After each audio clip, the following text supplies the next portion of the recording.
क्या कोई आदमी भी कभी रो सकता है? रीता अपने रोते हुए पति को देखकर हैरान थी। वह सोच रही थी, क्या मर्द को भी कभी दर्द होता है? जी हाँ दोस्तों, मैं मुकेश आर्य एक विचार के तहत आज लेकर आया हूं एक प्यारी सी कहानी जिसका शीर्षक है मर्द का दर्द। आज रीता ने छोटी छोटी बातों पर पंकज को बहुत खरी खोटी सुना दी। रीता बोली कि तुम मुझे कौन सी लाइफ दे रहे हो, मेरे बच्चों को कौन सी लाइफ दे रहे हो, मुझे समझ नहीं आता। हम कहीं घूमने नहीं जाते, हम कहीं अच्छे मॉल में नहीं जाते, हमारे बच्चों को लिए कोई अच्छा स्कूल नहीं है, और तुम क्या कर रहे हो? तुम कुछ नहीं कर रहे हो। एक इंजीनियर होकर भी तुम अपने बच्चों का अच्छे से पालन पोषण नहीं कर पाते हो। मेरे लिए तुम कुछ नहीं लेके आते हो।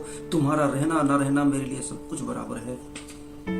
मैं तो पिस चुकी हूं तुम्हारे साथ रहकर। इतना कहना भर था कि पंकज उदास हुआ और घर से बाहर निकलकर चल दिया। चलते चलते रीता ने फिर ताना मारा, हाँ चल दिए होंगे अपने बेवड़े दोस्तों के पास। रात के 10 बज चुके हैं। पंकज अब तक घर नहीं लौटा। पंकज की बेटी पंकज की पत्नी से कह रही थी, पापा अच्छे नहीं है माँ। मम्मा, सबके पापा जल्दी घर आ जाते हैं, लेकिन हमारे पापा कितनी देर तक घर से बाहर रहते हैं। वो मेरे साथ खेलते नहीं हैं, मेरे साथ स्कूल में भी नहीं जाते हैं, पार्क घूमने भी नहीं जाते हैं। मेरे पापा अच्छे नहीं हैं, वो मुझे कभी समय नहीं देते। बेटी की इतनी बात सुनकर माँ ने बेटी को किसी तरह से चुप किया।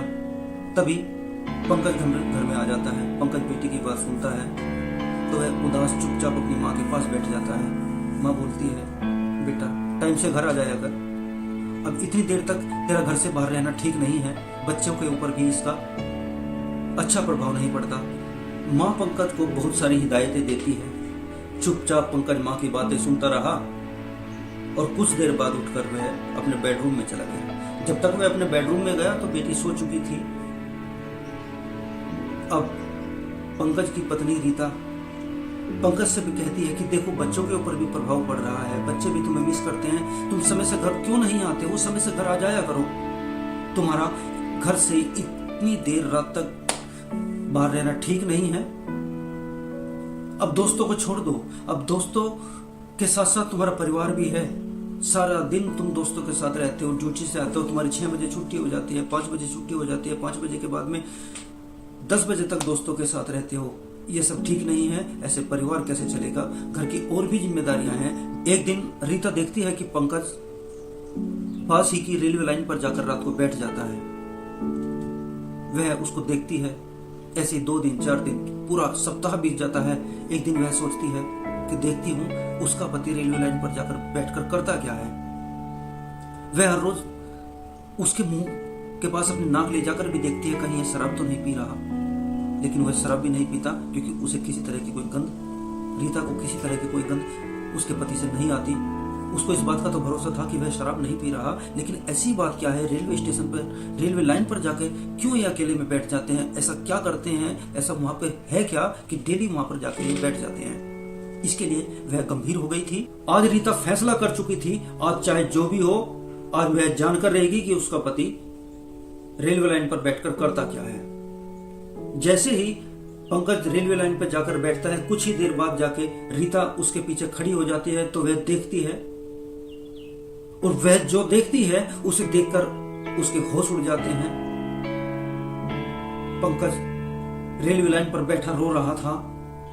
वह भगवान से दुआ कर रहा था, हे भगवान मेरी नौकरी छुड़वा दी, भगवान मुझे कोई अच्छी सी नौकरी दिलवा दो ताकि मैं अपने परिवार का पेट पाल सकूं, ताकि मैं अपने परिवार के खर्चे पूरे कर सकूं। मेरी छोटी सी बेटी है, उसको मुझे स्कूल भेजना है। मेरी बीमार माँ है, उसकी देखरेख के लिए, उसकी तीमारदारी के लिए पैसे चाहिए। मेरी पत्नी है, 2 साल हो चुके मैं अपनी पत्नी को कहीं घुमाकर नहीं ले गया। मैं अपने बच्चों को किसी अच्छे स्कूल में पढ़ा नहीं पा रहा हूँ, अपने परिवार के खर्चे नहीं चला पा रहा हूँ। ऐसी जिंदगी से तो मर जाना भला मेरे परिवार में होने का मतलब ही क्या है जब मैं अपने परिवार की जरूरतें पूरी नहीं कर पाता हूं? ऐसा कह पंकज रोता जा रहा था और भगवान से दुआ कर रहा था कि उसको जल्दी से जल्दी कोई नौकरी मिल जाए। पंकज को रोता देख रीता को यकीन नहीं हुआ कि कोई आदमी रो सकता है। क्या मर्द को भी दर्द होता है? पंकज को आज औरतों की तरह से बैठकर रोता देख, भगवान से प्रार्थना करता देख रीता बहुत दुखी हुई और उससे रहा नहीं गया तो वह वहीं पंकज के पास बैठ गई और पंकज को चुप करने की कोशिश करने लगी। आज पंकज को रोता देख रीता की सारी गलतफहमी दूर हो चुकी थी। वह अपने पति पर जो मन ही मन इल्जाम लगाती थी, आज उसके सारे इल्जाम बेबुनियाद साबित हो चुके थे। आज उसको एहसास हो रहा था कि उसका पति कितना अच्छा है, अपने परिवार के बारे में, मेरे बारे में कितना ज्यादा सोचता है, वह कितनी फिक्र करता है हम लोगों की। उसकी नौकरी छूट चुकी है और इसके बावजूद वह मजदूरी करके हमारा पेट पाल रहा है, हमारे घर की जरूरतों को पूरा कर रहा है। आज रीता की नजरों में उसके पति की अहमियत बढ़ चुकी थी, इज्जत बढ़ चुकी थी। रीता अपने पति को गले लगाती है और कहती है, यह घर अकेले का आपका नहीं है, मेरा भी है। आज के बाद मैं भी काम करूंगी और हम दोनों अपने घर को बनाएंगे, अपने घर को अच्छे से लेकर चलेंगे, अपने घर की सारी जरूरतों को पूरा करेंगे। बच्चे खाली आपके ही नहीं हैं, मेरे भी हैं। आप परेशान हैं तो मेरा खुशी रहने का, मेरा सुखी रहने का कोई महत्व नहीं रहता। मैं तो हमेशा समझा करती थी कि मर्द के अंदर भावनाएं नहीं होती, मर्द को दर्द का एहसास नहीं होता, लेकिन आपको देखकर आज एहसास हुआ है कि मर्द के अंदर भी भावनाएं होती हैं। हाँ, वह अपनी जिम्मेदारियों के चलते अपनी भावनाओं को दिखा नहीं पाता, जता नहीं पाता। आज मुझे अपनी गलती का एहसास हो रहा है। आज के बाद कभी मैं आपको किसी शिकायत का मौका नहीं दूंगी और अपने परिवार में, अपने घर में सुख शांति बनाए रखूंगी।